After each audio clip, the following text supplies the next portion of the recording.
இந்த ஒரு சின்ன விஷயத்தினால இவ்வளோ பெரிய ப்ராப்ளம் வரும் நாங்கள் நினைக்கவே இல்லைங்க. இந்த புது வீட்டுக்கு நாங்கள் வந்து 2 months கூட ஆகல. அதுக்குள்ளே எங்களோட கிச்சன் பின்னாடி இருக்கிற அந்த சேம்பர் வந்து ஃபுல்லாகி நல்லா அடைச்சிருக்கு. இது ஏன் கண்டுபிடிக்கிறதுக்கு எங்களுக்கு ரொம்ப நாள் ஆயிடுச்சு. அதுக்கப்புறம் தான் தெரிஞ்சது, ரெக்டாங்குலர் ஷேப்ல இருக்கிற சிங்க்குக்கு நாங்கள் சர்க்கிள் ஷேப்ல ஸ்டெய்னர் வந்து வாங்கி போட்டிருந்தோம். அது 4 பக்கமும் ஹோல்ஸ் கிரியேட் ஆயிருக்கிறதுனால ஃபுல் ரெசிடியூவும் உள்ள போயிட்டு அடைச்சிருக்கு. அதுக்கப்புறம் தான் இந்த ப்ராடக்ட்டை நான் அமேசான்லேருந்து ஆர்டர் போட்டேன். இது ஷாப்லலாம் கிடைக்கவே இல்லை. நீங்கள் ரெக்டாங்குலர் சிங்க் வச்சுருக்கீங்கன்னா கண்டிப்பாக இதுதான் அதுக்கு செட் ஆகும். அதில் ரவுண்ட் ஷேப்பில் நம்ம போடவே கூடாது. இப்போ நான் டேப் வச்சு க்ளீன் பண்ணுறேன் பாருங்கள். எல்லா ரெசிடியூஸும் கரெக்டாக போய் அந்த ஸ்டெய்னர்லேயே கலெக்ட் ஆகிடுது. எதுவுமே கீழே போய் அடைக்கிற ப்ராப்ளம் இனிமேல் வராது.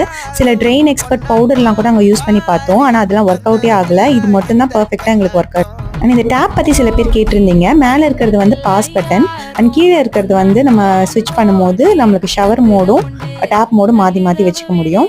அண்ட் இதோட ரேட் வந்து 299 rupees. அந்த ஸ்டெய்னரோட ரேட் வந்து 50 rupees தான். தேவைப்படுறவங்க கண்டிப்பாக வாங்கிக்கோங்க. தேங்க்யூ.